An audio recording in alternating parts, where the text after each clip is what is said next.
Hey guys, it's Coach Allen, and now I want to share with you my 3 favorite one-legged jumping exercises. So I'm going to take you through some plyometric drills for those of you that prefer to jump off of one leg. For the sake of the video, I'll only demonstrate everything off of one leg, but it's so important to have symmetry that you work both legs equally. Even if you jump 90% of the time that you do a one-footed jump, if you jump off of your left leg, I still want to make sure that you're training your right leg just as often and with the same intensity. And don't worry about it if one leg feels more natural or if one leg you can jump higher. Having an asymmetry in output is normal, but just because it's normal doesn't mean it's acceptable. Our goal with training is to try to get both legs as close to being the same as possible. The first one I'm gonna do, I'm gonna balance on my left foot, and this is just going to be a pogo jump. So I'm just jumping and landing off of my one leg, and I wanna make sure that when I'm landing, I'm letting the impact dissipate through my ankles, my knees, and my hips, almost like an accordion. I wanna be very fluid with everything that I do, and when I'm being fluid, that'll make sure that I'm landing safely, I'm landing softly, I'm landing quietly, and I'm landing on balance. Sets and reps is always the question that we get the most. From a sets and reps standpoint, the quality of movement is way more important than the quantity of reps. So I want to make sure you're doing everything technically correct. But anywhere from 4 to 6 to maybe 8 to 10 on each leg will be more than sufficient. And the reason there's such a big range is because there's a big range of players that are watching this right now. If you're 10, 11, 12 years old and you're brand new to jump training and you haven't done a ton of performance training in general or built the requisite strength, then you're going to want to use a lower volume of training. If you have a higher training age and you've been doing this for a while, then you can certainly have a higher training volume. So I'm going to balance on one leg and I'm simply going to explode up and I'm coming down. And I'm trying to make sure that I've got good balance in between. I'm driving that knee up as high as I can, and I'm landing on balance with each leg. Of course, we would do the same thing going to the other side. So that is our one-legged pogo jump. For our next, my second favorite, we'll go back to our box here. And this time, I'm gonna take off from one leg, but I'm going to land on 2 feet. We always want to be very, very careful about any exercise or drill that has us land on one foot. And landing on one foot on the top of an elevated surface is probably not the safest way to go about it. So I want to be very careful with that. So I'm going to balance on my left, I'm going to explode up, and I'm going to land on 2 feet. And then I can go ahead and step down in between. So we're eliminating impact, 1 foot, and land on 2. We'll give you a couple more reps. 1 foot, explode, land on 2. Last one, explode up, land on 2. And once again, you can do anywhere from 3 to 4 to 7 to 8 reps for each side. Last one we're gonna do is a speed skater. We're gonna alternate sides, but we're still only going off of one leg at a time. So I wanna cover as much lateral distance as I can. It's important as basketball players that you understand that being explosive is so important, but there's more to being explosive than just jumping straight up and coming straight down. You need to be explosive laterally. You need to be explosive front to back, right to left. So now we're gonna do a speed skater where I'm balancing on the outside leg and I'm gonna explode to the other side. So we're going back and forth and I'm getting good stabilization and good control each side. You could do anywhere from 6 to 8 to 10 to 12, 2 to 3 sets of each. I'm a big believer that regardless of your preference of jumping off of 1 or jumping off 2, that you have a healthy mixture of both. So even though these are my 3 favorite one-legged jumping exercises, it's also important that you folks train doing 2-foot jumps and 2-foot lands, even if you have a preference. And no matter what type of jumping and landing you're doing, you have to land safe, soft, quiet, and on balance. Hey guys, it's Coach Allen, and I want to share with you my top 3 favorite jumping exercises for 2-foot jumpers. This is for those of you that prefer to jump and land off of 2 feet. I'm going to show you my 3 favorite. First is going to be, I'm going to start in an athletic position.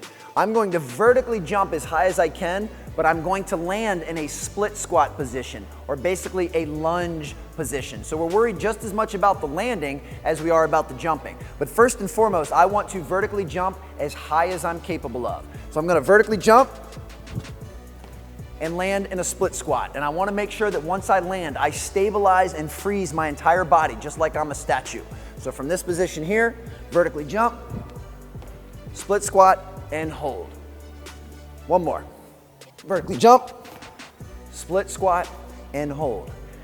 I know that one of the most common questions we get, how many sets, how many reps? So with something like this, we're going to work both sides evenly. So I just demonstrated with my left foot forward. I would do the same number of repetitions for the right foot forward. And I'm probably looking to do anywhere from 3 to 6 on each side, sometimes as high as 7 to 8. But what's most important with anything we do from a jumping standpoint is that the technique and the form is flawless.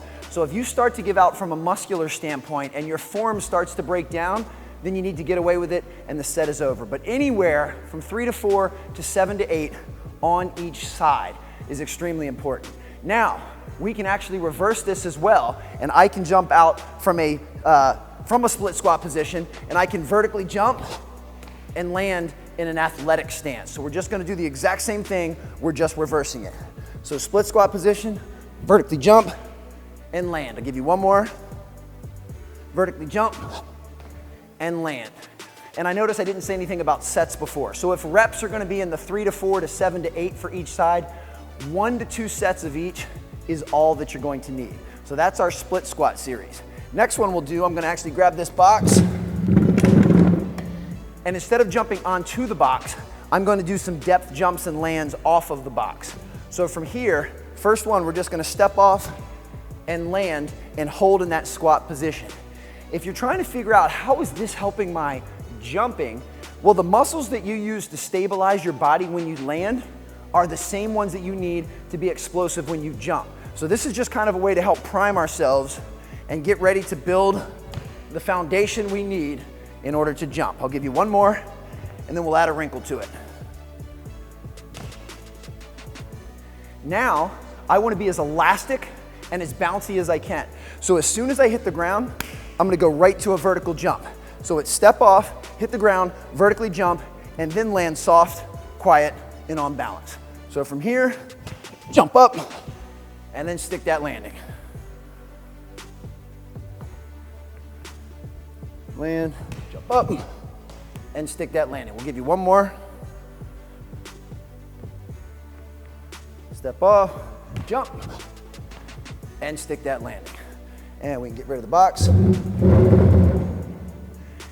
And our last one we're gonna do, we're gonna work on a vertical jump, but this one's really to work on your ability to land.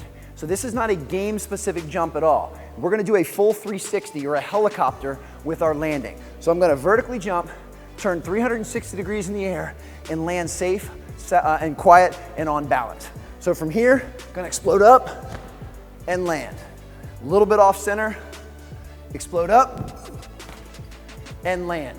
So we're not worried as much about the vertical jump as our ability to control our body in space, as our ability to know our spatial awareness and have the proprioception to land on balance with everything that we do. As I've talked about in other videos, basketball requires multiple jumps, very repetitive in nature. So it's so important that every time you land, you are ready to move in another direction. And all that starts with landing soft, safe, quietly, and on balance. Hey guys, it's Coach Allen, and I want to show you my 3 favorite one-legged strength exercises. In order to improve your jumping, either off of 1 foot or off of 2, it's imperative that you get stronger, that you build strength in the muscles of the legs, the hips, and the core. By strengthening those muscles and then being able to apply them with speed, that's how you create power, that's how you create explosiveness. So what we're trying to do with strength training is we're trying to take and put a bigger engine in your car.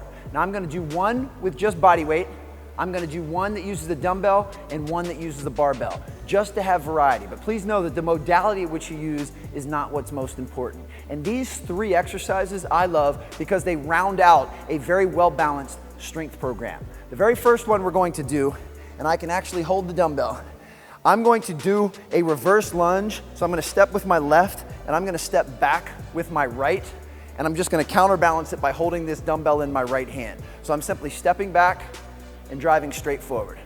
Stepping back and driving straight forward. We can change this up in a variety of different ways. For one, we can actually add a front and a back portion to the movement. So I can step back and then I can step forward. I can step back and I can step forward. We can also switch it up by holding the dumbbell with the other hand or holding the dumbbell in a variety of different positions. But the key is making sure that we're getting a lunge movement. The lunge, by the way, is very specific to the game of basketball. If you picture me in a triple threat position with the ball, and right before I'm getting ready to go and explode and put the ball on the floor, I'm actually in a lunge position. Now I'm only in that position for a split second, but being strong and powerful and explosive out of a lunge position is so important to your ability to play this game at its highest level. So doing something out of a lunge position is involved in every single strength workout we do. Now, the next one I'm going to do a lateral step up. So I want to make sure that I'm working the muscles of my groin. So I'm going to step up here. I'm going to continue to face in this direction, and I'm going to drive my hips up.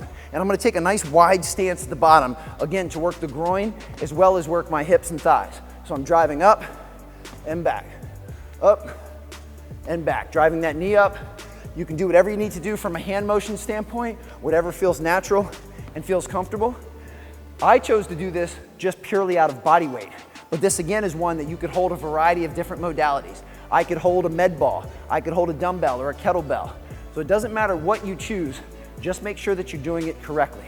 So we went from the lunge, which works just about everything you have in your lower body, to a step up, which is very similar, but when we do it from a lateral stance, now we're really involving the groin.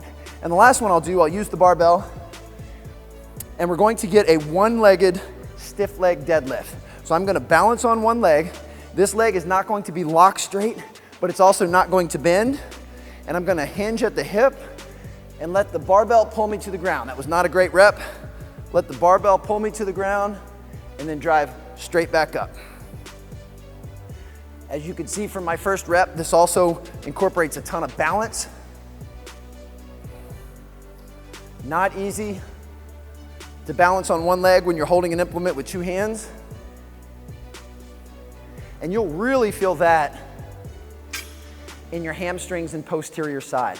So again, the reason I love these three, we're working the quads, we're working the glutes, we're working the groin, we're working the hamstring, so we're hitting every area that we need. Make sure you understand, I only demonstrated each one on one side of my body. Obviously, you need to do both. If you're going to do X number of reps on your left, do the same number of reps on your right to make sure that we get that balance and we get that symmetry. From a sets and reps standpoint, it just depends on your level. For the most part, you could do something as little as 6 to 8 reps for each side, as high as 12 to 15 reps for each side. And you can do this in a variety of ways. You might want to do kind of a circuit where you do your right leg for all 3 exercises in a row, and then you go back and do your left leg for all 3 in a row. Or you can go traditionally, right, left, move to the next one, right, left, move to the next one. But whatever you choose, make sure your form is perfect and make sure that you're challenging every area that you can from one leg at a time. Hey guys, it's Coach Allen, and I want to share with you my 3 favorite strength exercises for 2-foot jumpers. Folks ask all the time, what's the best way to improve their vertical jump? Well, the short answer to that is to improve your strength, because if you can improve your strength and you can apply that strength with some speed, then you actually have power, you have force. So strength is like putting a bigger engine in your car. So the very first thing you want to do if you want to improve your ability to jump and be explosive is you strengthen your muscles. And in this case, primarily the muscles of the legs, hips, and core. The very first one I'm going to do is just a body weight exercise. I'm going to do 1 body weight, 1 exercise with a dumbbell, and 1 exercise with a barbell, so you get some great variety. I'm going to lay down on my back, and we're going to do a hip raise. And the hip raise is going to strengthen my backside and my hamstrings, which are so important for jumping. So the first thing I'm going to do, I'm going to go ahead and lay down on my back, and I'm going to raise my hips up as high as I can off the ground, and I'm going to tighten my butt, tighten my glutes. Now from here, we've got a few different things that we can do. I can simply hold this position, this static position, for anywhere from 30 seconds to a minute, whatever is most challenging. That's the first version.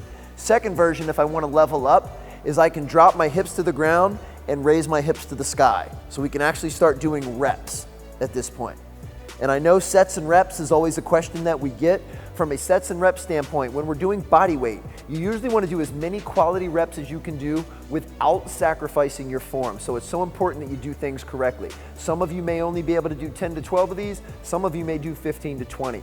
The highest progression when we're going to level up is I'm going to drive my hips to the sky, and I'm going to keep one leg completely stationary, and I'm going to straighten the other leg and get a good pause and put it right back down, straighten, and pause. Straighten, good pause. Notice that I'm keeping perfect posture. My hips are elevated, my head's flat. I'm not just winging my leg up. I want to make sure that everything is very distinct and very precise with every single movement. And that is a great way to strengthen the posterior side of your body, which is your hamstrings and your butt. The next one we'll move to, we'll actually use a dumbbell. And I'm gonna do what's called a goblet squat, which would be a way to work a front squat. I've never been a huge believer in doing back squats and loading a barbell on top of your spine. I would prefer to hold the weight in the front of your body. And it could be a barbell, could be a kettlebell, could be a dumbbell. So I'm gonna pick up a dumbbell here, and I'm gonna start in a slightly wider than hip width stance, athletic stance, and I'm gonna hold in a goblet style. So I'm gonna keep the dumbbell close against my chest. I'm gonna keep my head up, my back flat, and I'm just gonna drop my butt to the ground. I'm pushing through my heels. And notice that I'm keeping everything elevated. I'm not bending over. I'm dropping my hips back behind me as if I was getting ready to sit down. And you'll really feel this in your quads and hips. Also tremendous for the low back. You could also, if you prefer, you could hold the dumbbell one hand at a time and do almost a one-legged deadlift. Very similar from a mechanical standpoint, just working your body a little bit differently. We'd make sure, obviously, we get both sides. You can vary your foot position, vary the width of your feet. So we worked, the first exercise was really to strengthen the posterior side, the glutes and the hamstrings. This one was really good for the quads and the core and the low back. Now we're gonna get one more for the posterior side, and that's gonna be what's called a stiff leg deadlift. This is tremendous for the hamstrings and the low back. And we'll use our barbell. I'll go ahead and use an unloaded barbell at this time. I'm gonna have a little bit of a bend in my knee. My legs are not locked straight, but I'm also not gonna bend them any further. And I'm going to hip hinge. I'm gonna hinge at the waist, come down until I feel good tension. Notice my back stays flat, and then I come straight back up. So you're gonna hip hinge and drive it straight back up. You'll feel this give you a really, really good stretch in the hamstrings, and drive straight back up.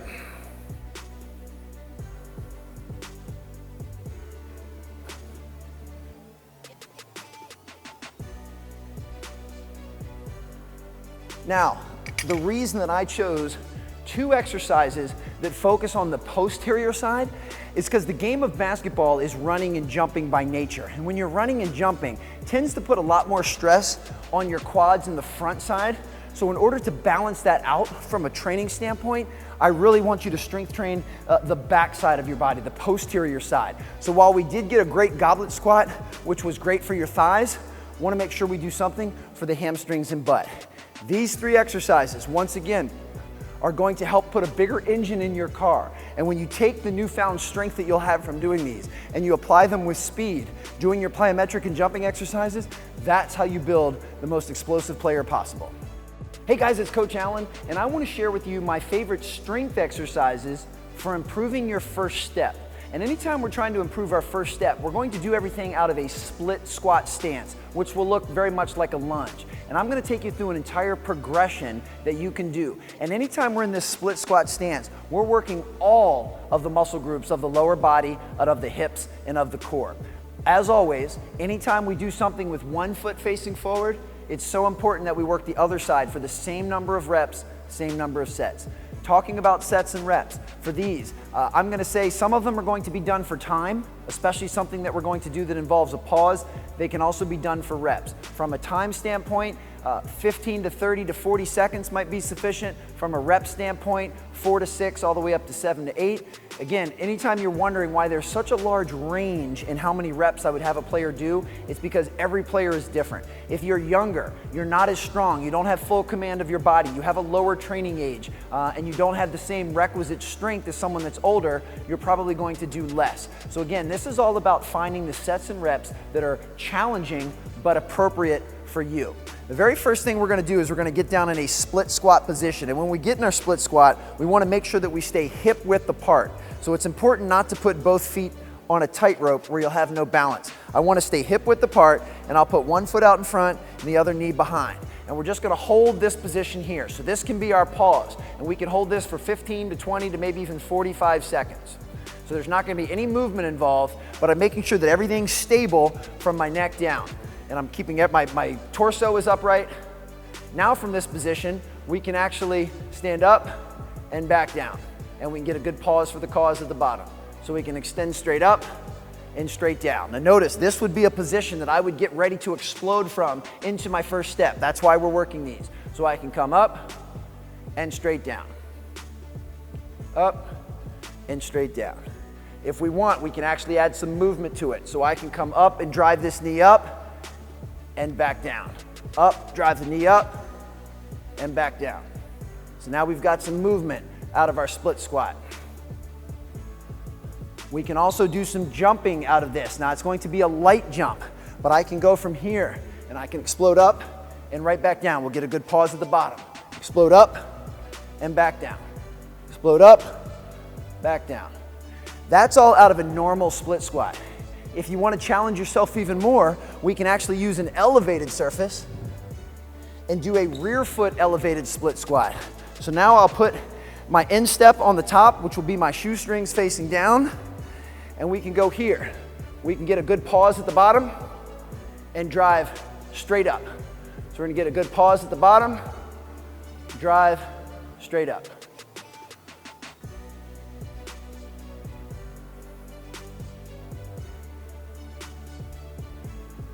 We could add a jump to this as well.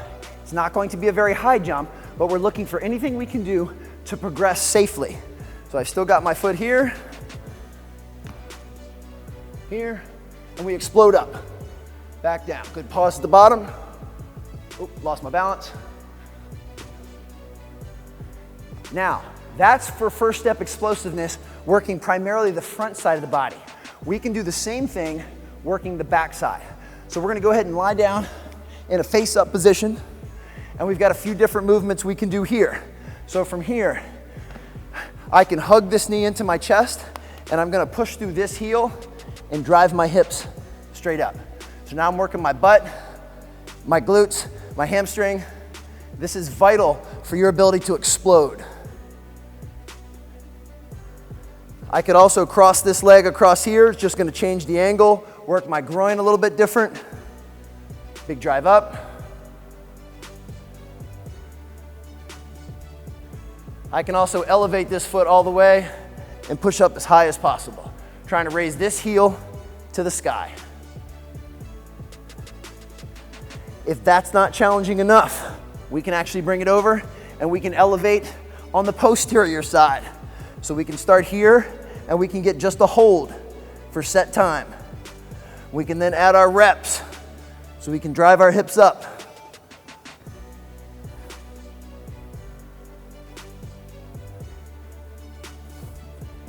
This combination of doing everything out of a split squat and having a natural progression to doing everything from a posterior side where we're working on a hip extension and hip raise, we're hitting all of the muscles necessary to be incorporated in to an explosive first step.